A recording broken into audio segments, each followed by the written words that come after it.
I bought this 6-year-old film camera a few weeks ago, and I'm completely and utterly addicted to it.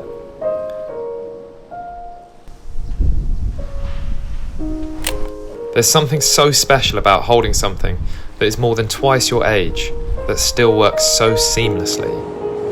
Most things that live that long show signs of wear or fatigue.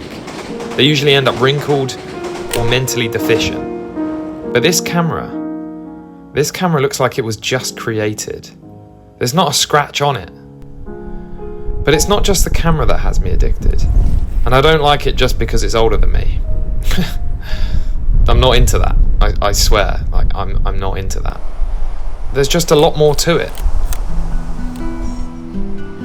With digital photography, you can just take 500 photos and hope that one of them comes out good. With my 6-year-old film camera, I have to line up the shot perfectly and take it when the time is right, because you can't just shoot off 30 photos because it will cost you 25 quid. You have to manually check the light using a light meter, because if you don't, the photo could come out completely overexposed. So the whole process takes time, and it requires delayed gratification. It doesn't encourage it, it requires it, and I love that. The whole process is work, and when the work is done, it's like Christmas, because you put your film in for development and you have to wait. You have to wait for it to come back. And the moment they give you that film back, oh, if it comes back good, it is such a beautiful feeling. Oh, it's making me emotional just thinking about it. So today, I'm going to take you through that whole process, from the very beginning all the way through to the very end, because I want you to experience the beauty of film photography just like I have been. So, let us go on an adventure. But before we do that, you must meet a lady named Ayumi, because she put me onto this adventure. There is Ayumi. Do you recommend me any places to go? Because I want to go and shoot some film on my film camera. Nice. So I highly recommend to go to Onomichi places, and you should go to Onomichi cinema, and then you should eat lemon cake and Onomichi ramen. Nice. Okay, I will go. Yeah, definitely go. I'm so excited to eat some lemon cake, eat some Onomichi ramen, and watch an old Japanese film, and all the while document it on this beautiful old camera. So, let's go. Woo! And with that, the adventure begins. Equipped with my 6-year-old film camera and looking like Dora the Explorer, we headed off on a mission to Onomichi. But there is one more mission that I haven't told you about. An exciting mission for an exciting project I am working on. But more on that when we arrive.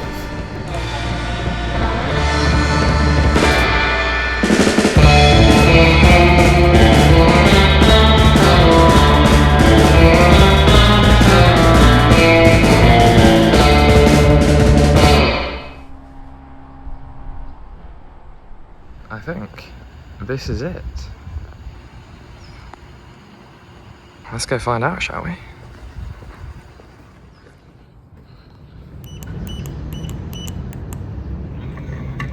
Oh, here we go. Whoa. Please take off your shoes. Okay. We have arrived, and it's lovely. Love the Japanese style bathrooms. Toilet with all the fancy features. Love to see it. Ah, this is all right. It's a nice little room. It's nothing spectacular, but it's pleasant, and I like pleasant. But pleasant as it is, it wasn't going to satisfy my insatiable appetite for Onomichi ramen. So we put some film in my camera, boom, and we headed out. Because if you are to truly understand my love for this old film camera and for film photography, you have to understand the process. But before that, I must tell you something. This is Chris, and he has become my surrogate father here in Japan. And together, we're making a photo book. For the past 3 months, we've been working on a photo book. We've tentatively named Japan on Film. Got it? It's a beautiful one. It's a good day to be in Japan. We both bought these Nikon F film cameras here in Japan, and we are both completely obsessed with the idea of making a photo book. We want to document the things that we think make Japan very Japanese. Sleeping on trains, umbrellas in the rain, umbrellas in the sun, the vending machines, the slot machines, the neon lights, the izakayas, and the things that draw our foreign eyes to want to take photos. We want to document our 6 months here through the eyes of our 60-year-old film cameras, and build a picture of what Japan looks like in 2025, to be locked in a book and captured forever.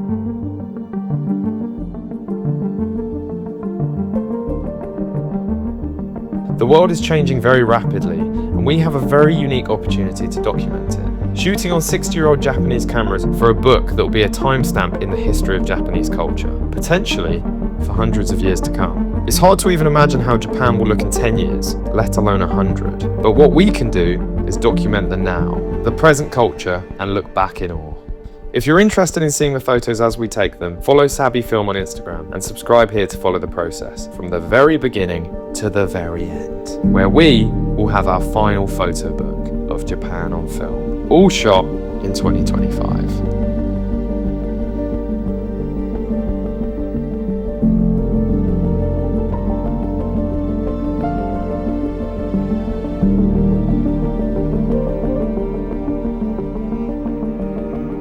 I am so excited.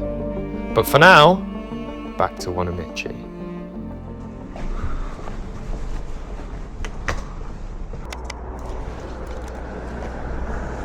I need the wide angle, really. So, as I take this first photo in Onomichi, I will tell you about the magical process of film photography. Oh, or the dog. Okay, go on, doggy. Run across that street. Ah, lots going on now. Fuck it. Every photographer starts in the same place, an empty roll of film, 36 photos to tell a story. As I walk around these streets, I'm looking for things that stand out, things that either look interesting or things that build the story that I'm trying to tell. For instance, this lady sitting in front of the water's edge. She's looking into the mountains and the water ahead of her. I took the photo. Okay, I think that was a really nice shot. I liked the way she wasn't facing me, but was deep in thought, content sitting and watching the world go by. I liked that I could create a symmetrical frame, and you can see within the image that there is a giant boat. So I like that this image, although subtle, told a story about where we are and what this place may feel like. And every photographer has that same opportunity, the opportunity to capture real life, the normal happenings of the world.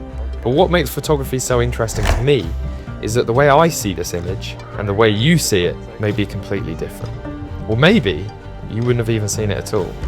This is the reason photography is an art form. The difference between the way I see an image in the world and the way you see it creates differences in style, differences in feeling, differences in storytelling. And that is beautiful.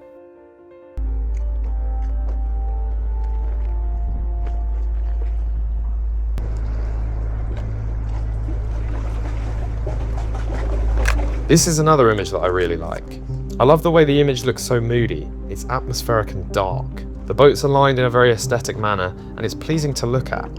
I like that both the boats look a little bit past their best, and they have similar colours. I like the Japanese writing on the first boat, and I like how ominous the water looks. It looks dark.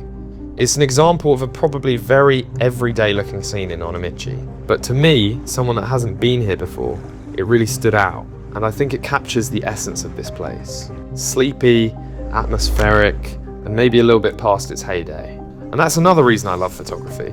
Because without this mission to document Onomichi and its quirks, I probably wouldn't have spent the time noticing these things. I would have just walked past, probably thinking that boat looks a little bit crusty.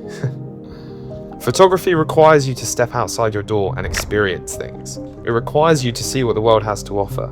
And the way you capture it is the art. And sometimes it's just a photo of some kids that are trying to harass you. Hey! Yes. And you guys? Yes. Alright. There we go. Thank you. Thank you. 楽しんでね。ありがとう。ありがとう。Bye bye. Bye. Bye bye. But that's okay. It tells a story nonetheless, and part of today's story is our search for Onomichi ramen. And if I don't eat some Onomichi ramen, Ayumi is going to be mad. And for all our missions, I will be leaving a review.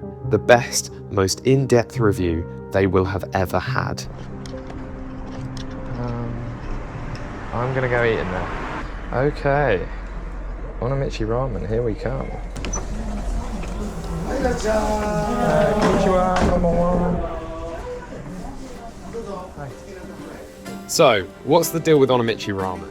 Why did Ayumi tell me to come all the way here to try it? Well, Onomichi ramen and ramen actually has quite a history, and I'm going to tell you about it. Ramen first came to Japan in the 1930s via Chinese immigrants, and Onomichi ramen was made popular in 1947 by a food stall that later became a restaurant called Shukaen, which unfortunately closed down in 2018 because the son of the creator, Toshihiro Danjo, was having health complications. I hope he is well. But what makes Onomichi ramen different? Well, firstly, it has a clear soy sauce broth, as opposed to a thick miso broth. And it's flavored using chicken bones and uniquely small fish bones from the Sato Inland Sea, which apparently helped it gain popularity throughout Japan. And the meat is minced pork fat, which floats on the surface and has a lighter, more subtle taste than other ramens. So, that's the history. But how does it taste?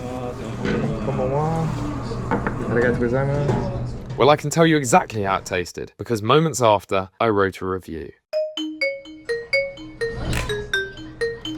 The ramen was sumptuous with a very rich flavour. The broth had such depth and kept me coming back for more. But there were some welcome distractions that took my chopsticks elsewhere. There was a side plate of pork gyozas that were both crispy and brothy, and the meat melted in your mouth.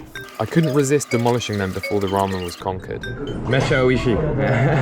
But sitting quietly to the side was a modest plate of egg fried rice. And I don't know what they put in their rice, but it took the show for me.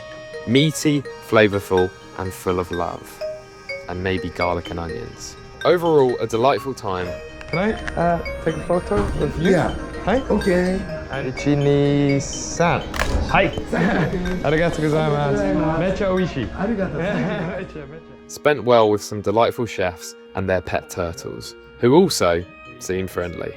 Arigatou gozaimasu. Tanoshin dene. Would highly recommend. So, Onomichi ramen ticked off the agenda. Overall, a very successful day. We shot half a roll of film, and tomorrow I plan on shooting even more, because to fill an entire book, we need at least 100 very good photos. So tomorrow, we have lots of work to do. One mission done, but 2 to go.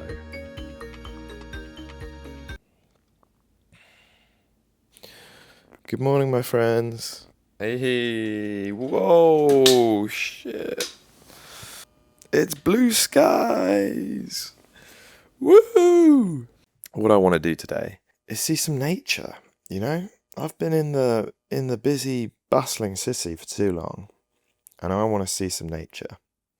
Whilst I'm in a beautiful seaside town, I want to make the most of it. But not only that, we have a few missions that we have to indulge in. We need to try some lemon cake, because if I don't try any lemon cake, Ayumi is going to be mad. She's going to be fuming. And then we're going to go and watch a Japanese film, which I'm so excited for. The cinema looks amazing, FYI. But until then, let's have a good old frolic around in the nature. Right, let's go. Time to find the famous Onomichi lemon cake. And why is it famous, I hear you asking? Well, I'll tell you. In the Satoda area of Onomichi, lemons have thrived here for centuries, since ancient times. And today, the region produces more than a quarter of Japan's lemons. Rumour has it, they even produce this one. So lemons have always had a presence here in Onomichi, and luckily, so has the Okamoto family. It was the year 2008, and Ryuzu and his wife Yoshika discovered that lemon zest made their sponge cakes much more powerful. It was a revelation. Their cakes had never tasted so good, and so was born the revolutionary lemon cake business, Shimagokoro. This business and their fluffy lemon cakes sent zesty ripples throughout Japan, and made Onomichi famous for yet another thing. First it was ramen, and now it's lemon cakes. They have since sold over 3 million units. That's a lot of lemon cakes. But now the question is, can we find one? How do I look in my hat? It's actually matching. I'm actually like kind of matching going on here. But it's honestly so hot, it's like ridiculous. Right, this is the coffee place, and it is stunning. Oh, I just want to get in that.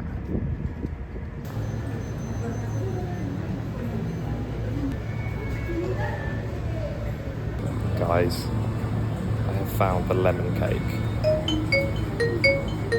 We found the lemon cake, but if I'm honest, I had no idea about any of this history until I started editing. So whether or not this lemon cake is from the mighty hands of the Okamoto family, I have no idea. But for the sake of drama, I am going to say it is. Time to tuck in and review this zesty little cake. Okay, this isn't as basic as I thought it was. It's layered. Look at that cream.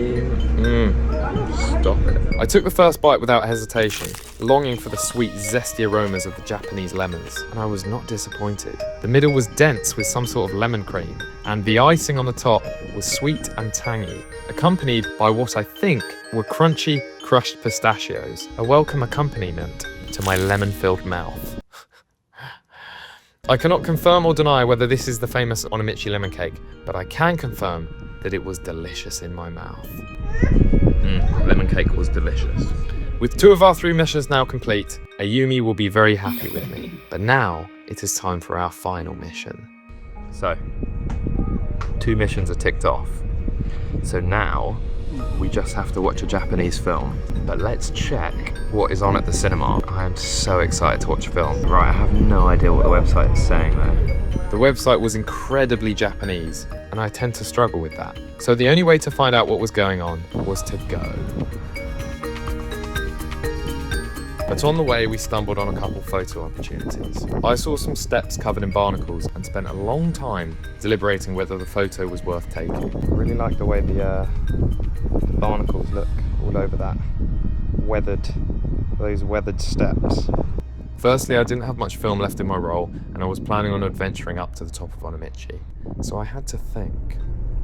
Oh, that's a bit better. I'm taking it.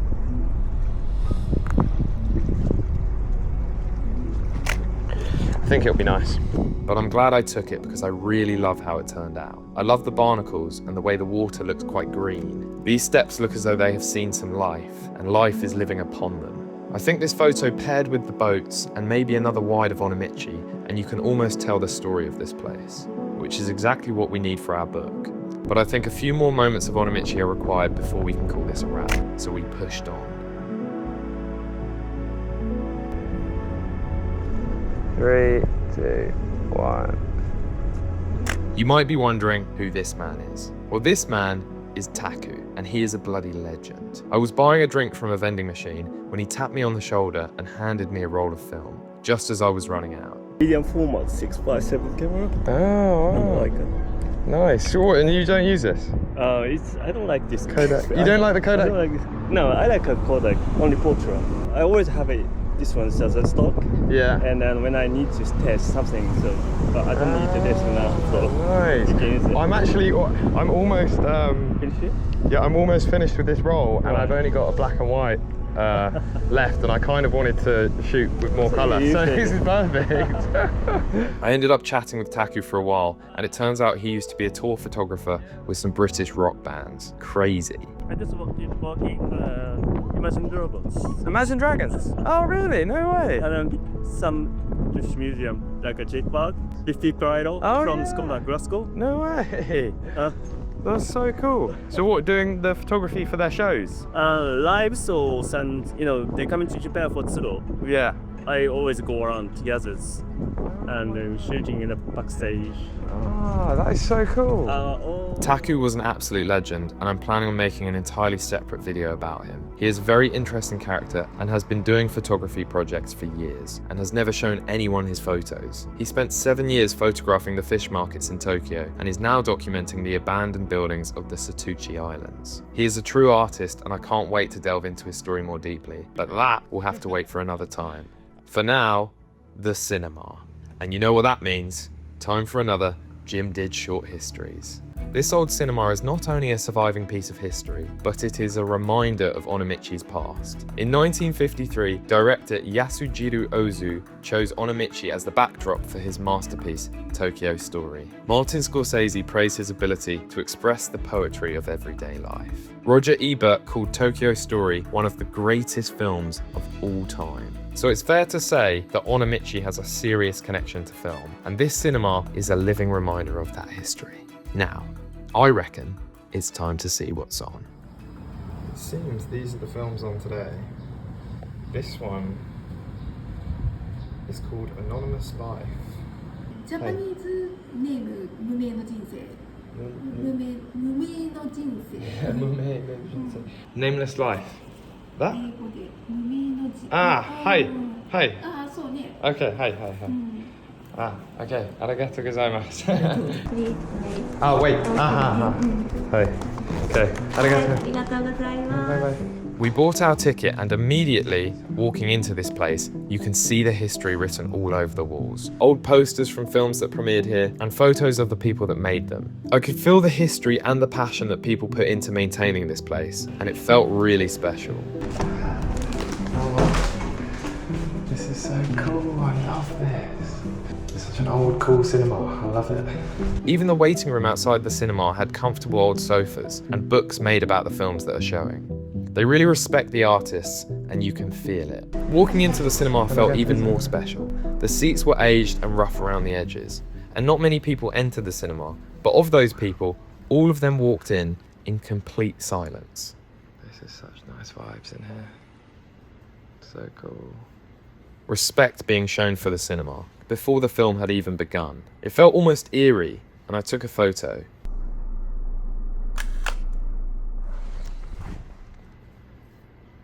As I waited for the film to start, I had no idea what I was about to witness, and I'm still not sure I do now. Onomichi Cinema. There were only around 5 or 10 of us in the cinema, and you could hear a pin drop throughout the entire film. From what I could infer, the film was about a family and the cycle of life repeating itself through generations. It featured lots of dark moments, and the character seemed to be living in an eternal battle with his own suffering. Overall, I am very confused by the story and the meaning, but the animations were beautiful and I enjoyed the style. I would love to watch this film again with English subtitles so I can understand what was happening. Cinema Onomichi was a dream. Nameless Life was a very hazy dream, but I would wholeheartedly recommend. That is all of our missions in Onomichi complete, and Ayumi will be very proud. But my goal at the start of this video was to demonstrate my love for this old camera and for film photography. And in order to do that, I have a couple things left to do.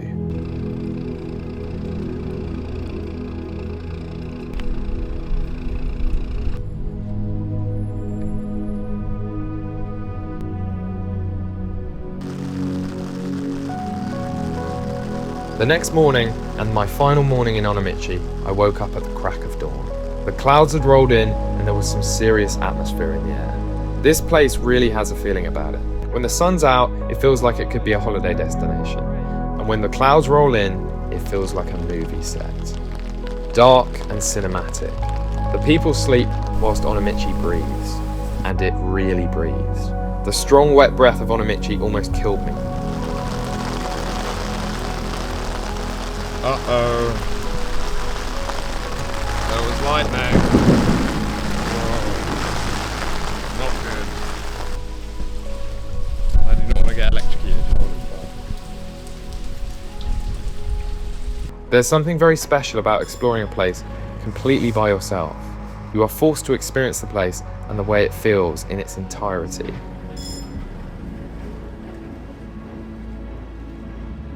You are not distracted by a friend's comfort, and you have to push yourself to do things that you would normally do with others.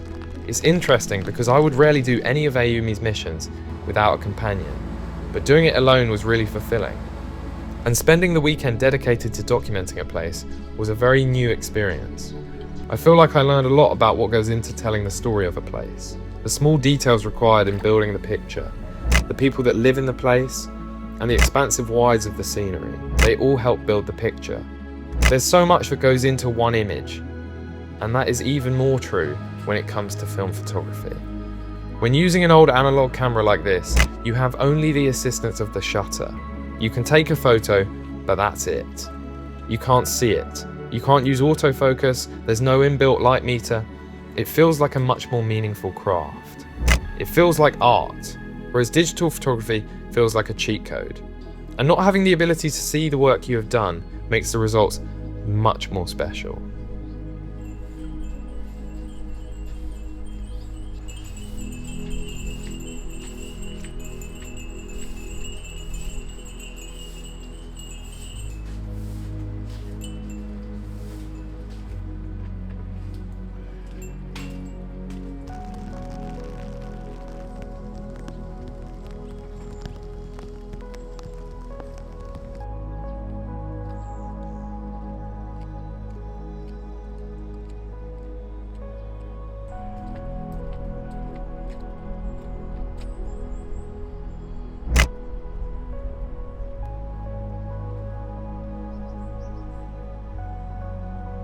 And talking about results, it is unfortunately time that our mission in Onomichi must come to an end.